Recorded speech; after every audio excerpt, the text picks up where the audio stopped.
मानी जा रही है बीजेपी की ओर से, जब प्रधानमंत्री नरेंद्र मोदी मंच पर मौजूद हैं और अब इस सभा को संबोधित करने के लिए पहुंच चुके हैं प्रधानमंत्री नरेंद्र मोदी खुद।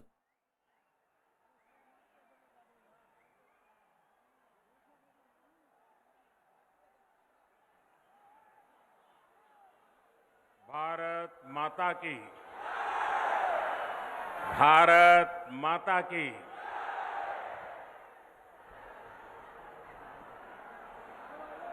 হুগলি নদীপুরো বাংলার জল জীবন ধারা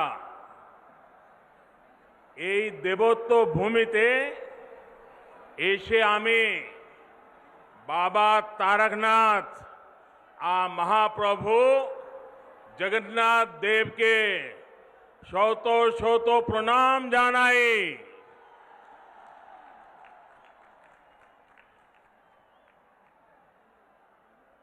आप लोगों का ये उत्साह, ये उमंग, ये ऊर्जा कोलकाता से लेकर दिल्ली तक बहुत बड़ा संदेश दे रहा है। अब पश्चिम बंगाल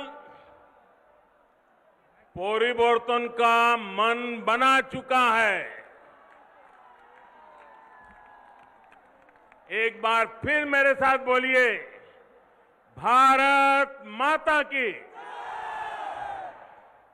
वंदे वंदे वंदे वंदे वंदे वंदे। साथियों, आज इस वीर धरा से पश्चिम बंगाल अपने तेज विकास के संकल्प को सिद्ध करने के लिए एक बड़ा कदम उठा रहा है। पिछली बार मैं आपको गैस कनेक्टिविटी के इंफ्रास्ट्रक्चर का उपहार देने आया था। आज रेल और मेट्रो कनेक्टिविटी को मजबूत करने वाले महत्वपूर्ण काम शुरू हो रहे हैं। थोड़ी देर में हुगली की, पश्चिम बंगाल की रेल और मेट्रो कनेक्टिविटी के अनेक प्रोजेक्ट्स का शिलान्यास और लोकार्पण होना है। इस महत्वपूर्ण योजनाओं के लिए, बंगाल के उज्जवल भविष्य के लिए मैं आप सबको बहुत बहुत बधाई देता हूं। साथियों, दुनिया में जितने देश गरीबी से बाहर आए या गरीबी मिटाने में सफल हुए या विकसित देश बने, ऐसे सभी देशों में एक बात बहुत कॉमन देखी जाती है। इन देशों ने अपने अपने देश में सही समय पर बड़ी संख्या में इंफ्रास्ट्रक्चर का निर्माण किया। आधुनिक हाईवे, आधुनिक रेलवे, आधुनिक एयरवे। इन देशों के आधुनिक इंफ्रास्ट्रक्चर ने इन देशों को आधुनिक बनाने में मदद की। वहां ये एक प्रकार से परिवर्तन का बहुत बड़ा कारण बना। हमारे देश में भी यही काम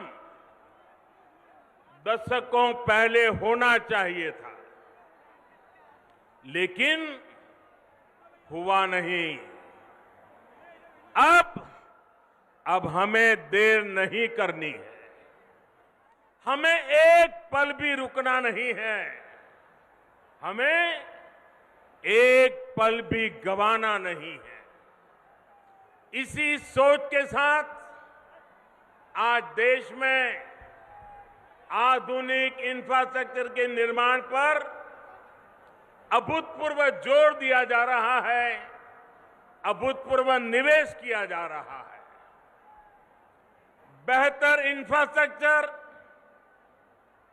खेती, उद्योग, टूरिज्म, युवाओं को रोजगार यानी विकास के हर पहलू के लिए मूलभूत आवश्यकता होती है। इसलिए पश्चिम बंगाल में भी कनेक्टिविटी से जुड़ा इंफ्रास्ट्रक्चर ये भारत सरकार की प्राथमिकता है, हमारी भी प्राथमिकता है। बीते वर्षों में हाईवे, रेलवे, एयरवे, वाटरवे और हाईवे हर प्रकार की कनेक्टिविटी पर फोकस किया गया है। यहां बंगाल में भी हजारों करोड़ रुपए निवेश किए गए हैं। बंगाल में रेल लाइनों के चौड़ीकरण और बिजलीकरण का काम तेज गति से किया जा रहा है। भाइयों बहनों, अब रेलवे को लेकर पश्चिम बंगाल में संभावनाओं के नए द्वार खुल रहे हैं। पूर्वी डेडिकेटेड फ्रेट कॉरिडोर का बड़ा लाभ पश्चिम बंगाल को होने वाला है। इस प्रोजेक्ट का एक हिस्सा चालू भी हो चुका है और बहुत जल्द पूरा कॉरिडोर खुल जाएगा, जिससे बंगाल में भी उद्योगों के लिए नए अवसर बनेंगे। इसी तरह जो विशेष किसान रेल शुरू की गई है, उसका लाभ आज पश्चिम बंगाल के छोटे किसानों को बहुत तेजी से मिलना शुरू हो रहा है। अभी हाल में ही देश की 100वीं किसान रेल महाराष्ट्र के संगोला से पश्चिम बंगाल के शालीमार तक चलाई गई। इससे यहां के फल, सब्जी, दूध और मछली से जुड़े छोटे किसानों को मुंबई, पुणे सहित देश के अनेक बड़े बाजारों तक सीधी पहुंच मिली है। भाइयों और बहनों, आज उत्तर 24 परगना, हावड़ा, हुगली जिलों के लाखों छात्र छात्राओं, कर्मचारियों, श्रमिकों के लिए भी बहुत बड़ा दिन है।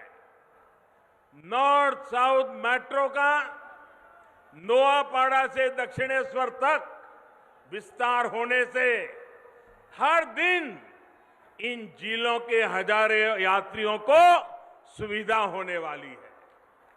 अब आपको कोलकाता आने जाने के लिए आधुनिक और सुविधा संपन्न तेज पब्लिक ट्रांसपोर्ट मिल गया है।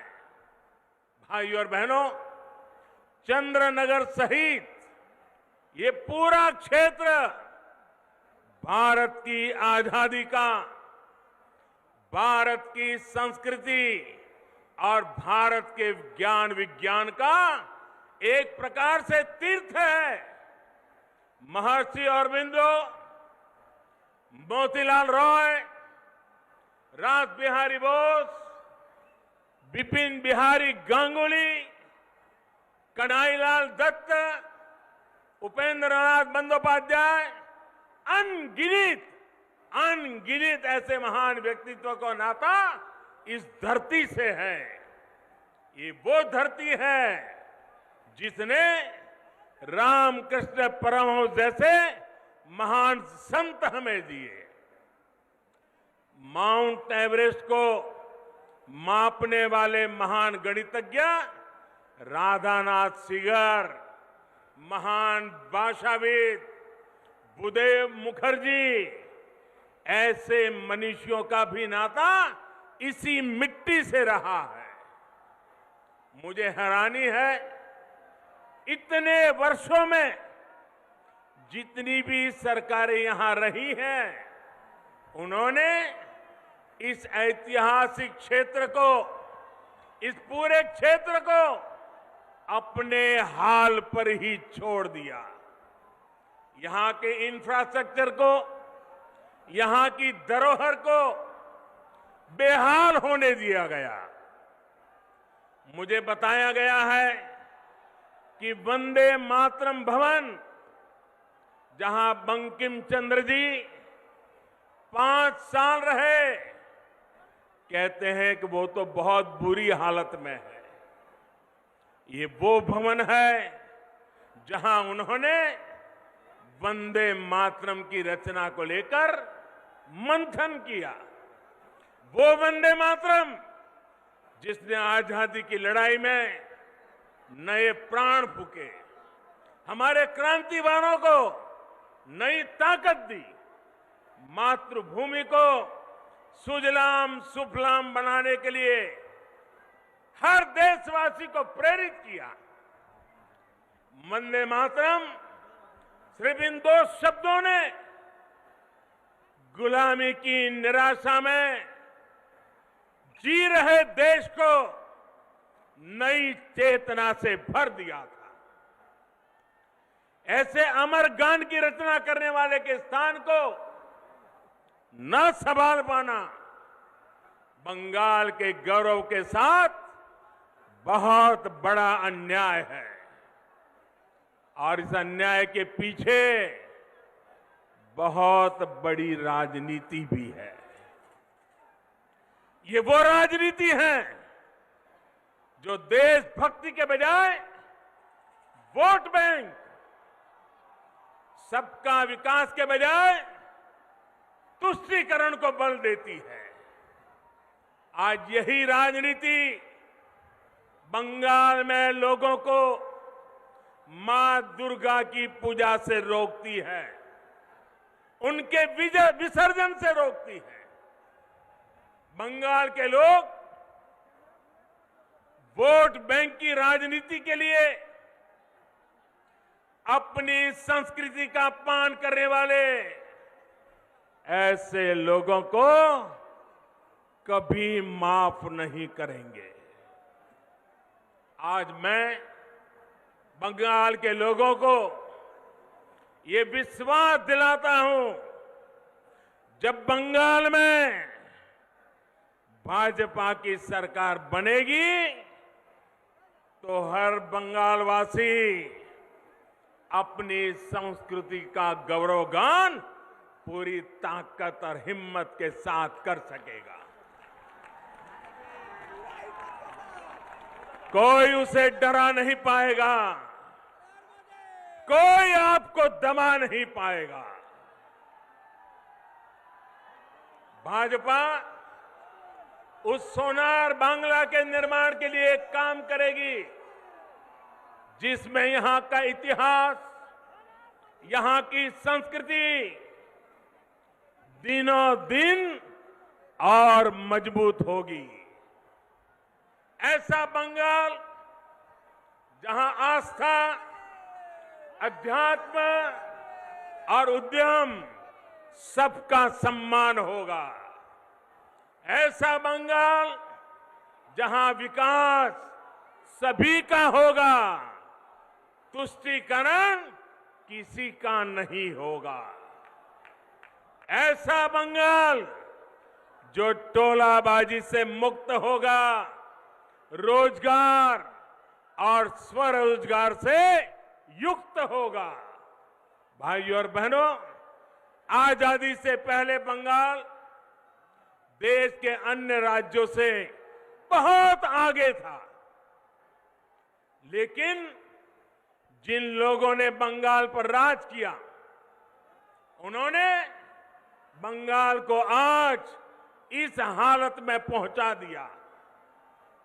मां, माटी, मानुष की बात करने वाले लोग बंगाल के विकास के सामने दीवार बनकर के खड़े हो गए हैं।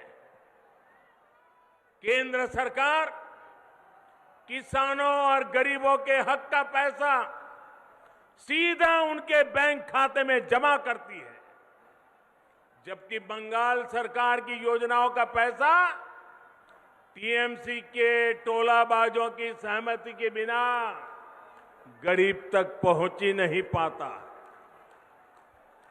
यही वजह है कि गांव-गांव में टीएमसी के नेताओं की शान और शौकत बढ़ती जा रही है और सामान्य परिवार गरीब से गरीब होता जा रहा है। भाइयों और बहनों, बंगाल के लाखों किसान परिवारों को पीएम किसान सम्मान निधि का पैसा इसी मानसिकता के कारण नहीं मिल पाया है। उनके हक को यहां की सरकार में बैठे हुए लोगों ने छीन लिया है।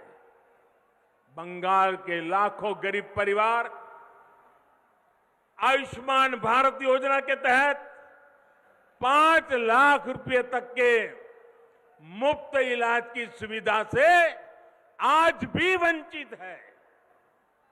गरीब को सुविधा मिले, इन प्रयासों को कैसे यहां रोका जाता है, इसका एक और उदाहरण मैं आज बंगाल की धरती पर आपको देता हूं। देश के गांवों में हर घर तक पाइप से पानी पहुंचाने के लिए जल जीवन मिशन चल रहा। प्रयास यह है कि हमारी बहनों, हमारी माताओं, हमारी बेटियों को पानी लाने में अपना समय और अपना श्रम न लगाना पड़े। प्रयास ये है कि हमारे बच्चों को प्रदूषित पानी से होने वाली अनेक बीमारियों से बचाया जा सके। बंगाल के लिए ये मिशन इसलिए ज्यादा जरूरी है क्योंकि यहां 1.5-2 करोड़ से अधिक ग्रामीण घरों में आप चौंक जाएंगे इन्होंने बंगाल की हालत क्या की है। 1.5-2 करोड़ ग्रामीण घरों, और उसमें से सिर्फ देश भी आज सुनेगा तो चौंक जाएगा। 1.5 करोड़ 1.25-2 करोड़ घरों में से सिर्फ 2 लाख घरों में ही नल से जल की सुविधा है। अब बताइए क्या करके रख दिया था उन्होंने। आज देश में अभियान चल पड़ने के बाद अब तक इस अभियान के तहत लगभग देश में 3 करोड़ 60 लाख घरों को पानी के कनेक्शन दिए जा चुके हैं। जहां बंगाल 2 लाख पर था, भारत सरकार ने इतना जोर लगाया, पैसे लगाए, पीछे पड़ गए, तो भी बंगाल में सिर्फ अब तक 1.5-2 करोड़ घरों में से सिर्फ 9 लाख परिवार तक ही पाइप से पानी का कनेक्शन पहुंच पाया है। यहां की सरकार जिस रफ्तार से काम कर रही है और उस रफ्तार से तो पश्चिम बंगाल के हर गरीब के घर पाइप से जल पहुंचाने में पता नहीं कितने साल बीत जाएंगे। टीएमसी सरकार गरीबों के घर तक पानी पहुंचाने के लिए कितनी गंभीर है, इसका एक और उदाहरण आपको देता हूं। मैं आपसे पूछना चाहता हूं, क्या बंगाल के लोगों को पीने का शुद्ध पानी मिलना चाहिए कि नहीं मिलना चाहिए? जरा पूरी ताकत से बोलिए, पीने का पानी मिलना चाहिए कि नहीं मिलना चाहिए? गांवों में भी मिलना चाहिए कि नहीं मिलना चाहिए? गरीब से गरीब को भी मिलना चाहिए कि नहीं मिलना चाहिए? ये आपका हक है कि नहीं है? यहां की सरकार ने काम करना चाहिए कि नहीं करना चाहिए? लेकिन हुआ क्या? हर घर जल पहुंचाने के लिए भारत सरकार ने, दिल्ली सरकार ने 1700 करोड़ रुपए से ज्यादा 1700 करोड़ रुपए से ज्यादा रकम ये टीएमसी सरकार को दी। लेकिन इसमें से सिर्फ 609 करोड़ रुपए ही यहां की सरकार ने खर्च किया है। बाकी 1100 करोड़ रुपया यहां की सरकार दबा करके बैठ गई है। सर, ये दिखाता है कि टीएमसी सरकार को गरीब की, पश्चिम बंगाल की बहनों बेटियों की जरा भी परवाह नहीं है। दोस्तों, क्या जो पानी के लिए तरस रही है वो बंगाल की बेटी है कि नहीं है? वो बंगाल की बेटी है कि नहीं है? बंगाल की बेटी को पानी मिलना चाहिए कि नहीं मिलना चाहिए? बंगाल की बेटी के साथ अन्याय करने वाले लोग, क्या उनको माफ किया जा सकता है? भाई और बहनों, पश्चिम बंगाल में भाजपा की सरकार सिर्फ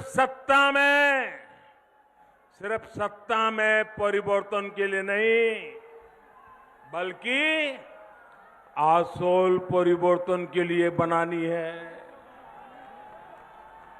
आसोल परिवर्तन, बल्कि यहां कमल खिलाना इसलिए जरूरी है ताकि पश्चिम बंगाल की स्थिति में वो आसोल परिवर्तन आ सके, जिसकी उम्मीद में आज हमारा नौजवान जी रहा है। ये हुगली अपने आप में बहुत बड़ा उदाहरण है कि बीते दशकों की अव्यवस्था ने पश्चिम बंगाल को किस हाल में पहुंचा दिया है। हुगली जिला तो भारत में उद्योगों का एक प्रकार से हब था।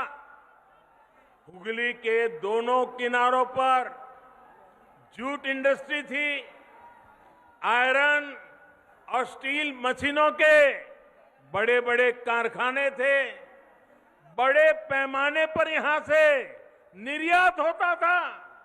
लेकिन अब आज हुगली की क्या स्थिति है, ये आप भली भांति जानते हैं।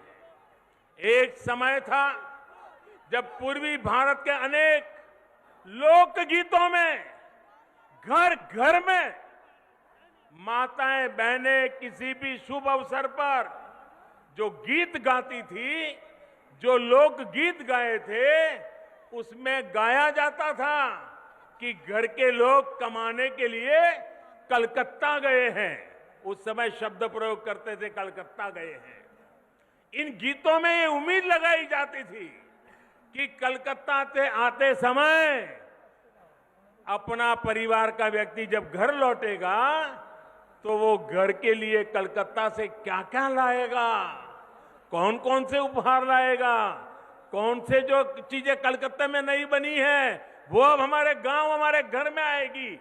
ऐसे गीत बंगाल के बाहर, उड़ीसा हो, बिहार हो, आंध्र तेलंगाना तक, इधर आसाम, नॉर्थ ईस्ट, लोग घर में गाते थे।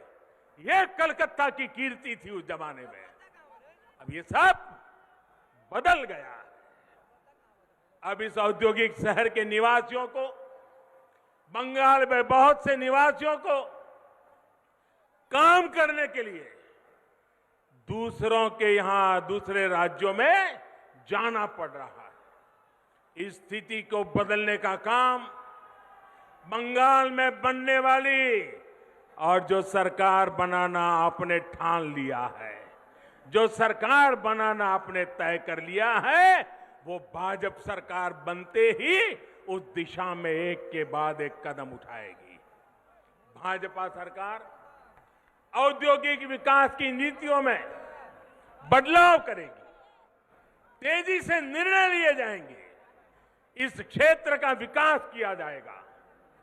साथियों, एक दौर था जब पश्चिम बंगाल की जुट मिलें देश की अधिकांश जरूरतों को पूरा करती थी, लेकिन इस इंडस्ट्री को भी अपने हाल पर छोड़ दिया गया था, जबकि इससे हमारे किसान, हमारे श्रमिक, हमारे गरीब, उनका इस व्यवसाय से सीधा नाता था। जब से केंद्र में भाजपा सरकार आई है, तब से जूट किसानों की विशेष चिंता की गई है। अब तो गेहूं की पैकेजिंग में भी जूट के बोरों को कंपलसरी किया गया है। चीनी की पैकिंग के लिए भी बड़ी मात्रा में जूट का उपयोग हो रहा है। साथियों, हुगली के आलू किसान जो यहां की शान रहे हैं, उनकी स्थिति भी किसी से छिपी नहीं है।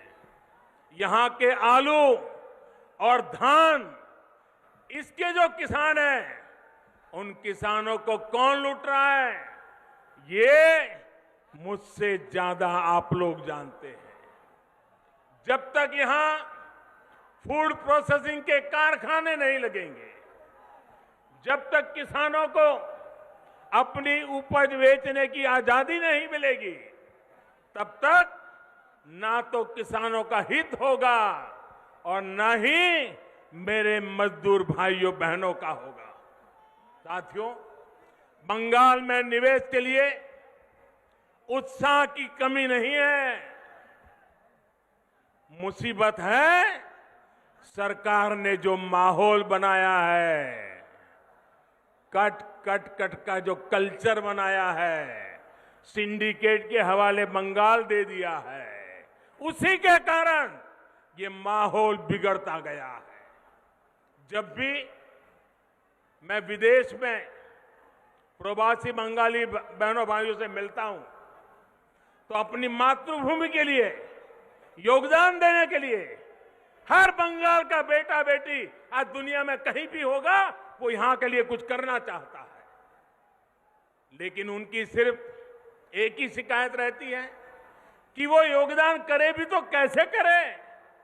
आज के पश्चिम बंगाल में किराए पर, अगर किराए पर बिल्डिंग भी लेनी हो तो उसमें भी कट लगता है, और ये ऐसे बदमाशी कर रहे हैं कि दोनों तरफ से कट लेते हैं।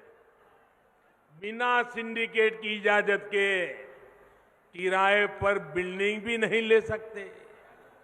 इस स्थिति को पश्चिम बंगाल के बारे में बनाई गई इस धारणा को हमें मिलकर के बदलना है, और इसलिए यहां आसोल परिवर्तन लाना है। यहां पूर्व बहार से कमल खिलाना है। साथियों, बंगाल का विकास तब तक संभव नहीं है जब तक यहां सिंडिकेट का राज रहेगा। बंगाल का विकास तब तक संभव नहीं है जब तक यहां टोलाबाजों का राज रहेगा। बंगाल का विकास तब तक संभव नहीं है जब तक कट कल्चर बंगाल में रहेगा। बंगाल का विकास तब तक संभव नहीं है जब तक शासन प्रशासन गुंडों को आश्रय देगा। बंगाल का विकास तब तक संभव नहीं है जब तक कानून का राज पश्चिम बंगाल में स्थापित नहीं होता, ये तब तक संभव नहीं है जब तक पश्चिम बंगाल में सामान्य जन की सुनवाई करने वाली सरकार यहां नहीं बनती है। इसी स्थिति को बदलने के लिए आज पश्चिम बंगाल के कोने कोने से आवाज आ रही है, আর নয় অন্যায়, আর নয় অন্যায়, আমরা আসল পরিবর্তন চাই, আমরা আসল परिवर्तन चाहिए। भाई और बहनों, मुझे विश्वास है कि हम सभी साथ मिलकर पश्चिम बंगाल के किसानों, श्रमिकों, यहां के युवाओं को बेहतर भविष्य दे पाएंगे। भाइयों बहनों, एक बार फिर आज अनेक भेंट सौगातें बंगाल को मिल रही है। उज्जवल भविष्य के लिए ये इंफ्रास्ट्रक्चर के काम आने वाले हैं और इन सब के लिए आप सबको मैं बहुत बहुत बधाई देता हूं। मेरे साथ दोनों हाथ ऊपर करके पूरी ताकत से बोलिए, भारत माता की, भारत माता की, वंदे वंदे वंदे वंदे वंदे वंदे वंदे वंदे वंदे वंदे वंदे वंदे। पश्चिम बंगाल के हुगली में प्रधानमंत्री नरेंद्र मोदी ने सीधा हमला किया ममता बनर्जी सरकार पर। उन्होंने कहा कि बंगाल को सिंडिकेट के हवाले कर दिया गया है, कट मनी पर काम करने के हवाले बंगाल को कर दिया गया है और जब तक अब इनका खात्मा